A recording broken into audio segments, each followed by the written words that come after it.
아멘.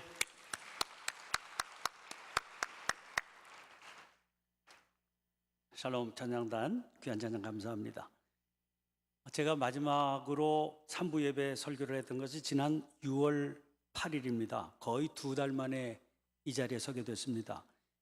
제가 교회에 부임한 이후로 처리해야 될 많은 일들이 있었는데 그런 일들 가운데 우선 처리해야 될 행정적인 일들이 있었습니다. 그런 일들을 잘 마무리 지어야 새로운 출발이 가능한 그런 종류의 일들이죠. 예를 들면 임원회, 구역회, 취임식 이런 것들입니다. 이런 것들이 하나같이 다 번거롭고 또 사무적인 일들인데 교회를 위해서는 거쳐가야 될 필수적인 일들이기도 합니다. 그런 일들을 위해서 꼭 만나고 싶은 우리 3부 예배 청년들과의 만남이 자꾸 뒤로 미루어지기만 했습니다. 그래서 사실 원래 발표됐던 설교 순서는 오늘 담당이 이상민 목사님인데 제가 욕심이 나서 나중에 하라고 그러고 제가 뺐습니다. 본인은 속으로 어떤 생각인지 모르지만 나이든 담임 목사가 내가 먼저 하겠다고 그러니까 뭐라 그러겠어요. 누군가 그렇게 말했습니다. 급한 일부터 하지 말고 중요한 일부터 해야 된다. 제가 거기 덧붙여서 하고 싶은 말은 중요한 일부터 하지 말고 하고 싶은 일부터 해라, 그런 겁니다. 근데 말은 쉽지만 막상 살다 보면 그렇게만 할 수 없는 것이 삶의 자리지요. 그걸 현실이다, 그렇게 말하지 않습니까? 이번 설교를 준비하면서도 이제 그런 마음이 많이 들었습니다. 이제 그런 생각을 지니고 며칠 지내고 있는데 며칠 전에 저를 사랑하는 우리 정릉교회 한 성도님이 편지를 한 장 보내주셨어요. 근데 그 편지 말미에 시를 한 수 얹어서 이렇게 보내주셨습니다. 거기 써 있는 시는 신경림이라고 하는 시인의 갈대라고 하는 제목의 시입니다. 아주 내용이 좋아서 제가 한번 여러분들에게 읽어드릴게요. 언제부턴가 갈대는 속으로 조용히 울고 있었다. 그런 어느 밤이었을 거다. 갈대는 그의 온몸이 흔들리고 있는 것을 알았다. 바람도 달빛도 아닌 것. 갈대는 저를 흔드는 것이 조용한 울음인 것을 까맣게 몰랐다. 산다는 것은 속으로 이렇게 조용히 울고 있는 것이란 것을 그는 몰랐다. 이런 시입니다. 나는 이 신경림 시인이라고 하는 분이 충청도 출신의 시인이신데 연세가 높으시죠. 아주 체구가 저보다도 훨씬 작으시니까 진짜 작으시죠. 이 시인이 참 좋습니다. 그분이 좋은 것은 그분의 시어가 담아내고 있는 삶의 진실한 향기 때문입니다. 이 시도 참 좋습니다. 그래서 이 시를 저한테 선물로 주신 그 권사님도 참 좋습니다. 이 시를 쭉 묵상하면서 전체 흐름이 다 좋지만 특별히 맨 마지막 연이 이거 기가 막히구나, 그런 생각이 들었습니다. 산다는 것은 속으로 이렇게 조용히 울고 있는 것이라는 것을 그는 몰랐다. 갈대를 갈대로 살게 하는 것은 바람도 아니고요, 그렇다고 달빛도 아닌 겁니다. 속에서부터 올라오는 이 조용한 울음입니다. 사실 우리의 삶이 다 그렇지 않는가 생각합니다. 여러분들은 어떤지 모르시겠어요.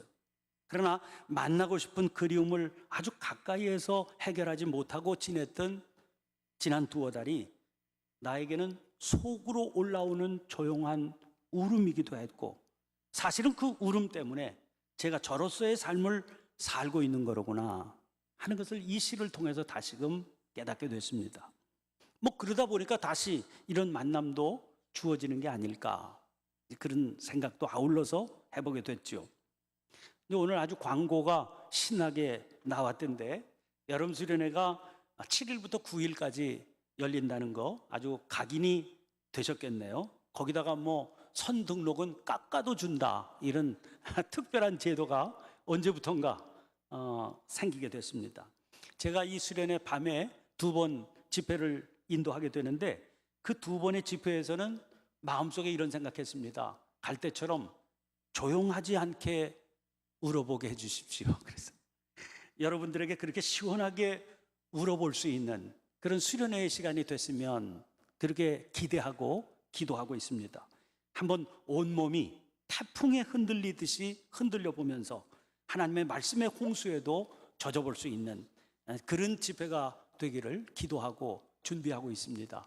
가급적 많은 분들이 함께 수련회에 참석해서 말씀의 교제 가운데 거할 수 있는 그런 기회가 됐으면 좋겠습니다. 자, 오늘 창세기를 쭉 읽어가면서 말씀을 나누고 있는데 그 중에서 2장에 등장하는 말씀 선악과에 관한 말씀입니다. 하나님께서는 당신의 창조 행위 절정에서 인간을 창조하십니다. 그래서 엿새의 끄트머리 때 인간을 창조하셨죠. 그리고 그에게 당신이 지으신 만물을 다스리는 이런 책임을 맡겨주셨습니다. 그리고 그 소중한 책임을 위해서 우리를 단순한 생존하는 그런 존재가 아니라 실존하는 존재가 되도록 당신의 영을 불어넣어 주십니다.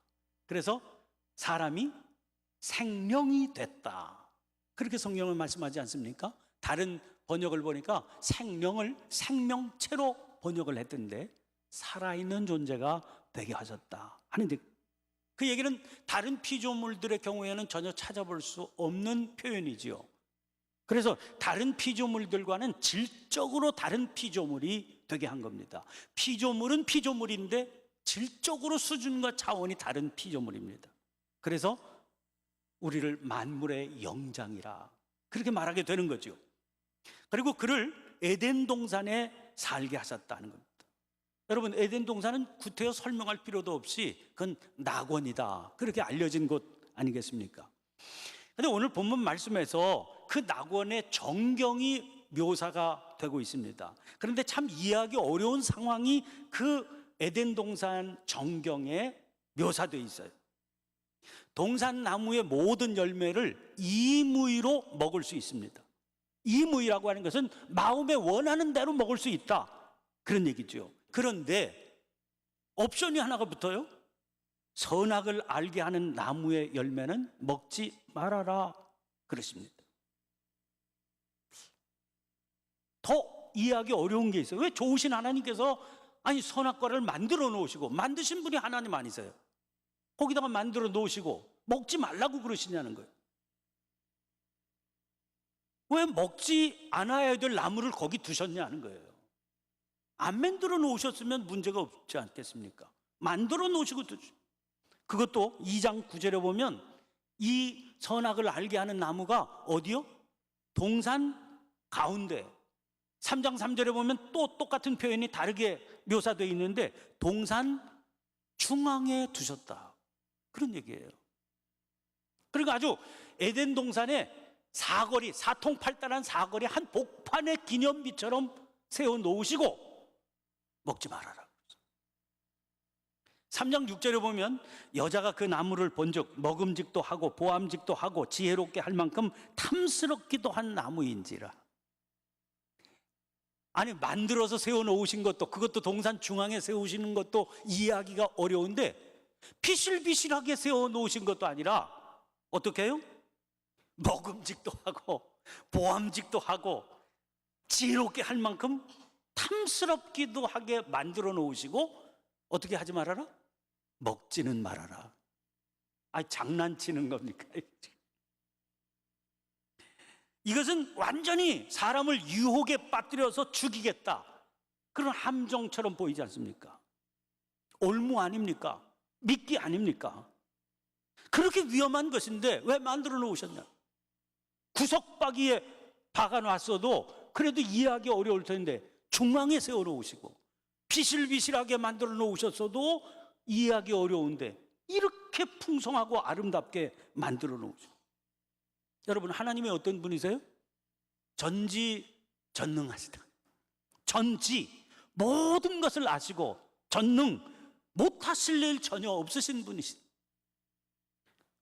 그렇게 전지전능하신 분이 이런 거 세워놓으면 유혹을 받아서 범죄를 저지르게 되리라 하는 거 아셨어야 되잖아요. 또 그렇게 아신다면 아예 그런 유혹을 받지 못하게 만들어 놓으시든가, 아니면 아예 만들어 놓지를 마셨어야지. 어떻게 전지전능하신 하나님께서 이러시냐는 겁니다. 우리는 하나님을 믿기는 하지만 도대체 이해할 수 없는 일들이 너무나 많이 있습니다. 왜 이러시는지 모르겠어요. 필립 얀시라고 하는 유명한 저술가가 최근에 책 한 권을 냈는데, 그 책의 제목이 뭔지 아세요? 하나님, 저한테 왜 이러십니까? 하나님, 도대체 왜 이러시는 거예요? 이해할 수가 없는 겁니다. 사랑, 전지, 전능? 그런데 이게 무슨 일입니까? 도대체 도무지 우리로서는 받아들일 수 없는 에덴 동산의 선악과, 아시면서도 만들어 놓으셨고 그 결과 때문에 하나님 스스로 쩔쩔매셨다는 게 성경의 기록 아닙니까?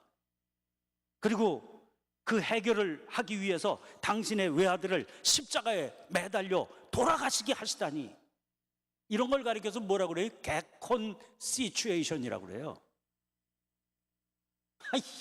이게 뭡니까 도대체? 근데 우리가 다시 한번 거슬러 올라가면서 생각해 볼 필요가 있습니다. 5월 18일 날 제가 설교했는데, 그 설교의 제목이 창조 프로젝트 이런 겁니다. 그때 말씀을 드리기를, 하나님의 창조는 플랜이 아니라 프로젝트다, 그렇게 구별해서 말씀을 드렸던 기억이 납니다. 플랜은 그림을 그리는 일입니다. 독자적인 일이죠. 거기에 비해서 프로젝트는 실제로 만들어가는 일입니다. 이거는 함께하는 행위가 전제가 되어 있는 겁니다. 하나님께서는 그 태초에 창조를 그려놓으신 것이 아니라, 그것으로 끝내놓으신 것이 아니라, 맨 창조의 끄트머리에 지어놓으신 우리 인간과 함께 당신의 플랜을 이루어 가시는 프로젝트를 구상하신 것이다, 그렇게 설명을 드렸죠. 그것이 인간에게 만물을 다스리는 책임을 맡기신 것이고, 이 책임을 맡기셨다고 하는 말은 인간을 단순한 피조물이 아니라 당신의 형상을 닮은 생명체로 지으신 이유입니다. 만약에 하나님의 창조가 그림을 그리듯 그 엿새 날로 끝나는 일이었다고 그러면 사람을 생명체로 지으실 이유가 없죠. 또 너 맡아서 이 생명체를 다스려라, 이렇게 사명을 맡기실 이유도 없습니다. 완성된 것인데요. 그런데 이 창조는 플랜이 아니라 프로젝트라니까요. 그때로부터 지금까지, 앞으로 주님 오시는 그날까지 계속 진행되어 가야 되는 겁니다. 완성을 향해서 나아가야 되는 겁니다. 그 핵심에 우리 인간이 자리 잡고 있다는 거죠. 그런 의미에서 우리는 하나님의 위대한 창조 프로젝트의 파트너입니다. 파트너. 파트너. 이거 대단한 말입니다. 그럼 기업은 이익을 창출하는 게 목적인 그런 공동체 아닙니까? 그런데 기업 가운데서도 특별히 창조성이 요구되는 회사, 아주 독특한 창조성이 요구되는 회사에, 예를 들면 컨설팅 회사, 법무법인, 이런 데 굉장히 각자가 창조성이 요구되는 그런 회사 아닙니까? 이런 회사에서는 고위급 임원, 보통 회사에서 이사 이렇게 부르는 그런 임원들을 이사라고 부르지 않고 파트너라고 부릅니다. 아세요? 거긴 다 파트너라고 불러. 그 왜 이름을 그렇게 붙였냐? 회사에는 다 오너가 있지요. 또 최고 경영자, CEO가 있지 않습니까? 그리고 보통의 회사에서는요, 그렇게 오너, 경영주, 그리고 임원들과의 이 관계가 아주 단순선 가운데 있습니다. 그냥 지시를 받아서 수행하는 존재죠. 그리고 오너가 절대적입니다. 경영주가 절대적이에요. 건의하고 기획하면 그 최종 책임을 진 사람이 이렇게 갑시다, 그럼 그렇게 가는 겁니다. 그런데 이 파트너라는 이름을 붙여준 회사의 성격들은 다 다릅니다. 경영의 최종 책임자가 모든 것들을 다 관할하는 게 아니고요. 경영주는 당연히 있지요. 최고 경영 책임자가 있지만 중요한 책임을 맡은 부서의 책임자들은 그 경영주와 똑같은 마음으로 자기에게 주어진 직무를 수행하면서 책임까지도 나누어 맡는다. 그런 존재다. 그런 의미를 부여하기 위해서 그 직함을 파트너라고 부르는 겁니다. 파트너라고 하는 직급을 받으면 적어도 자기가 수행하는 그 업무에 대해서는 CEO가 되는 겁니다. 책임적이죠. 여러분, 우리가 하나님의 창조 프로젝트를 이해하게 되면 우리의 직급도 이해하게 됩니다. 우리는 그저 하나님의 뜻을 따라서 그저 수행하고 복무하는 그런 존재가 아니라 창조 프로젝트이기 때문에 하나님의 창조 파트너가 되는 거다. 이런 위대한 파트너는요, 지시하고 복종하는 관계에 놓일 수 없는 존재입니다. 당연히 최고 책임자이신 그런 하나님의 뜻을 헤아려야 되지요. 그러나 그 헤아림이라고 하는 것이 창조적인 헤아림이래. 하나님과 똑같은 마음을 같이 가지고 이 창조 프로젝트를 책임적으로 수행해야 된다 하는 의미에서 그렇다는 겁니다. 그러려면 그에게 반드시 요구되는 것이 이게 말이에요. 그게 어떤 거겠습니까? 자발성이죠. 우리 복음성가 부를 때 그런 복음성가 부르지 않습니까? 우리가 아버지의 마음을 알아, 아버지의 뜻을 알아. 우리에게 필요한 자세가 그거라는 겁니다. 단순히 지시를 따라서 복무하는 사람에게는요, 아버지의 마음을 알 필요가 없는 겁니다. 그냥 시키는 걸 하면 되는 거예요. 문자 그대로 따라가면 되는 겁니다. 그런데 성경을 보니까 그거는 율법의 조문을 따라가는 것이라고 그랬어요. 그건 사람을 죽이는 것이라고 그랬습니다. 살리는 것은 영의 일이라고 그랬지 않습니까? 영의 일이라는 건 뭡니까? 바람은 불고 싶은 대로 분다고 그랬잖아요. 자유가 그 안에 있는데 그 자유가 아버지의 마음을 알아서 아버지의 마음과 함께 가야 한다, 그런 의미입니다. 이게 우리 안에 역사하시는 성령의 특징적인 역사입니다. 그렇게 자발성이 있어야 되는 겁니다. 하고 싶어서 하는 일이 되어야 된다 하는 것이지요. 하나님께서 맡기신 사명, 만물을 다스리는 그런 책임을 우리가 맡았는데 이걸 억지로 하는 게 아니라 하나님께서 내게 이 사명을 주셨으니 얼마나 감사한지요. 그리고 죽을 둥 살 둥 기뻐서 지가 좋아서 해야 된다, 그런 얘기입니다. 그와 함께 책임의식이 필요합니다. 책임의식이라고 하는 말은 주인의식, 이런 말입니다. 파트너 아닙니까? 일정한 지분을 자기가 가지고 있는 존재입니다. 그래서 그 회사의, 그 기업의 흥망성쇠가 자기의 흥망성쇠와 함께 연결되어 있습니다. 그러니까 주인 노릇을 하지 않을 수가 없는 것이죠. 이게 없으면 직함의 이름이 파트너라고 붙어 있어도 그를 진정한 파트너라고 받아들일 수가 없는 것이죠. 그런 의미에서 하나님은 우리를 로봇으로 지어놓으신 것이 아니다 하는 사실을 알아야만 됩니다. 제가 신방 다녀보면은요, 뭐 다 그런 건 아니고 몇몇 가정에서는 자기 자녀들 때문에 막 속상해서 부모님들이 기도 제목을 부탁하는 그런 가정을 만날 수 있어요. 아니, 부모가 자녀 때문에 속상한 건 왜 그렇습니까? 말 안 듣는다는 거죠. 불순종해서 자꾸 곁길로 가고 망가질 일만 골라서 한다는 겁니다. 그 좀 어떻게 얘가 좀 바른 길을 갔으면 좋겠는데 왜 이렇게 말 안 듣는지 모르겠다, 그렇게 얘기해요. 꼭 속이 상하면 그럼 엄마가 딸한테 얘기를 하죠. 너도 시집 가서 어떻게? 너같이 똑같은 딸 한번 낳아봐라. 얼마나 속상하면 그런 얘기를 하겠어요.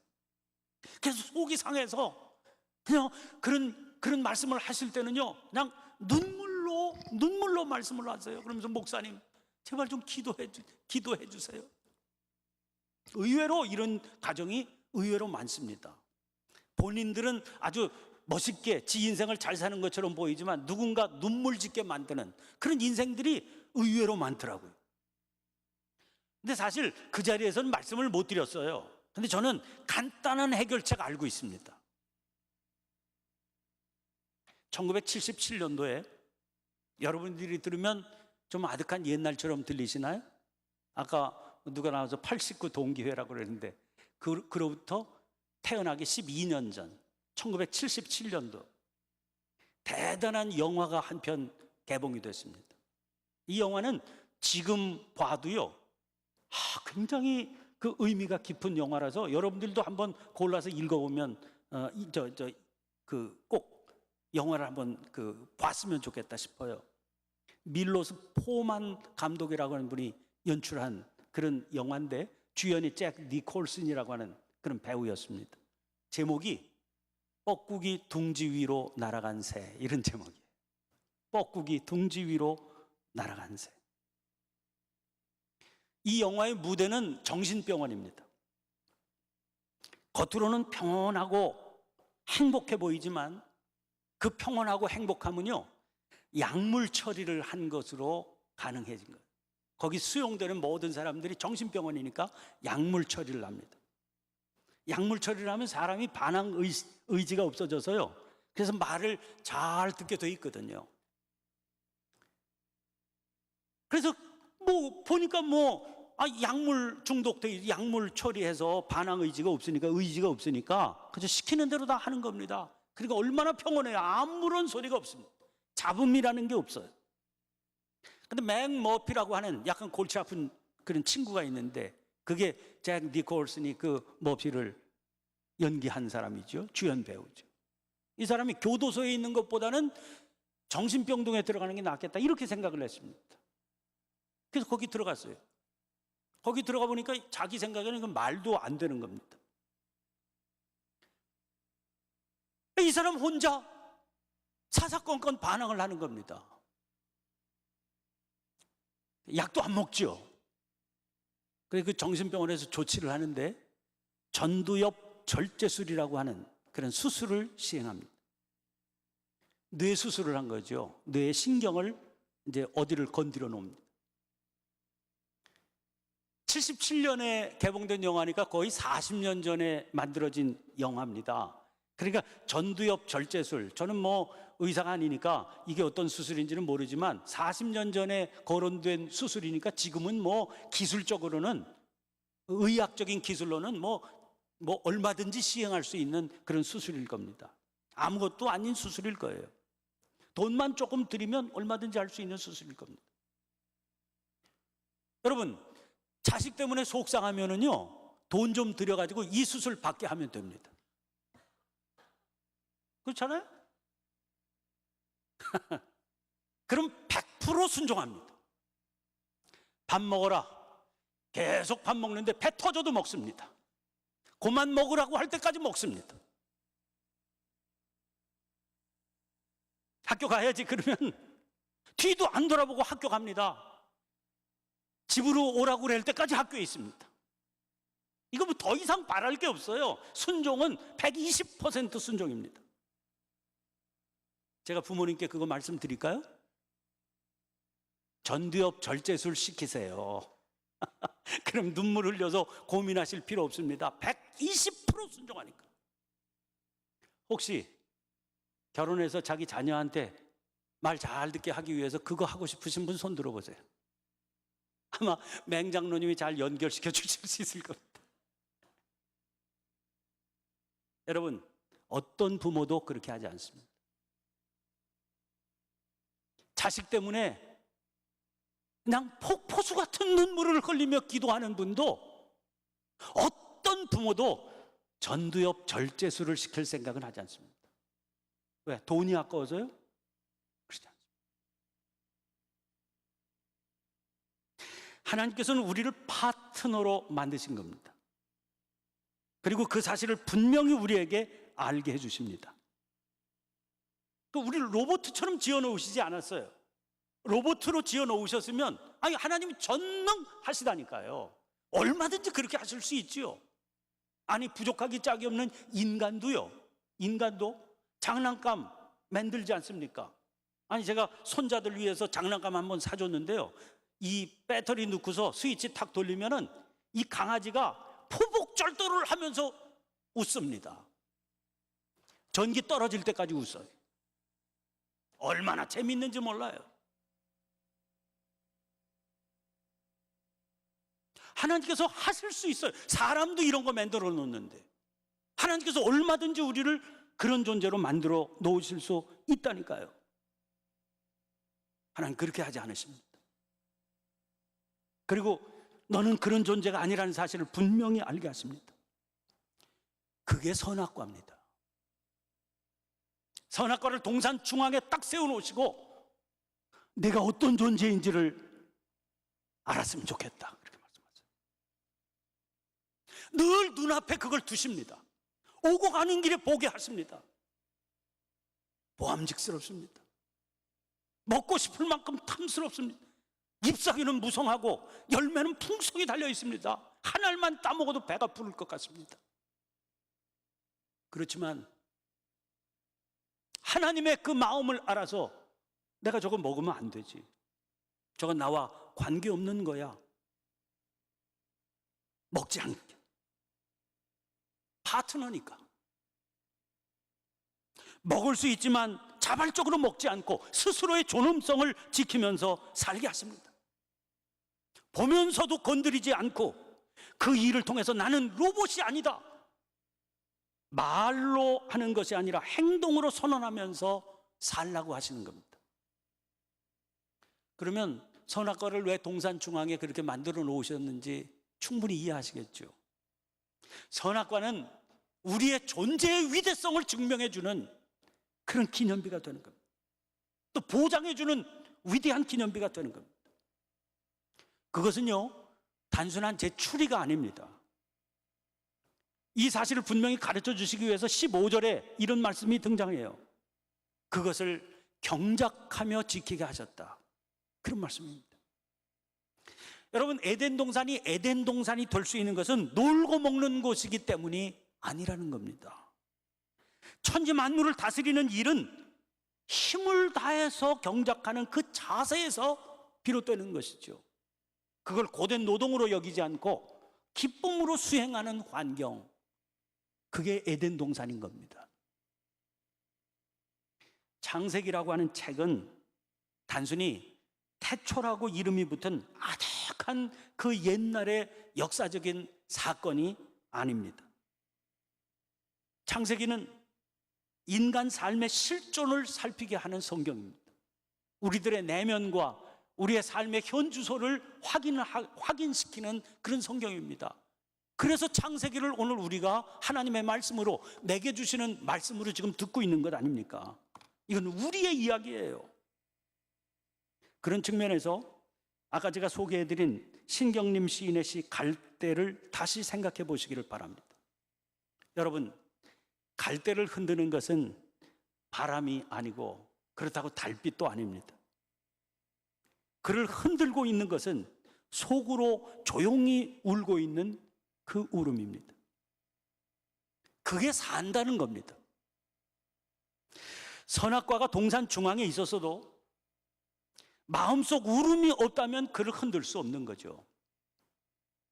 여러분, 우리가 무엇인가에 유혹을 받는다 하는 것은 뭡니까? 내 안에 거기에 대한 욕구가 있다, 그런 말 아닙니까? 욕구 자체가 없으면 유혹을 받을 리가 없습니다. 우리 삶의 동산 중앙에는 늘 우리를 흔드는 마음속의 울음, 그 조용한 울음이 있는 법입니다. 그게 산다는 겁니다. 단순한 생존이라면 울 이유가 없습니다. 그것을 따라 뽑히든지 빠지든지 그렇게 살아가면 그만일 텐데 무슨 울음이 필요하겠습니까? 그러나 우리가 생명체로 산다는 것, 생존의 차원을 넘어서 실존적으로 산다는 것은 울면서, 그래서 흔들리면서, 그러면서도 거기 뿌리 내리고 서 있다는 거죠. 분명히 아시기를 바랍니다. 저는, 그리고 여러분은 로봇이 아닙니다. 지금 우리 눈에는 창세기 2장에 묘사되어 있는 선악과는 없습니다. 그러나 우리들의 행로 곳곳에 보암직도 하고 먹음직도 하고 보이게 탐스럽게 보이는 그런 선악과가 서 있지 않습니까? 그것 때문에 흔들리는 내 삶이 있지 않습니까? 그 삶을 탓하지 마세요. 그럴수록 그 흔들림을 분명히 직시하면서 내 삶의 위대한 가치, 하나님의 신뢰, 그로 인해서 주어진 사명, 그걸 붙들 수 있어야 돼요. 강하게 붙들면 붙들수록 울음은 잦아지게 되고 내 흔들림은 평온으로 바뀌어지게 되고, 그리고 우리의 발걸음은 그것과 아무런 관계없이 더 위대하고 아름다운 가치를 향해서 나아가게 될 겁니다.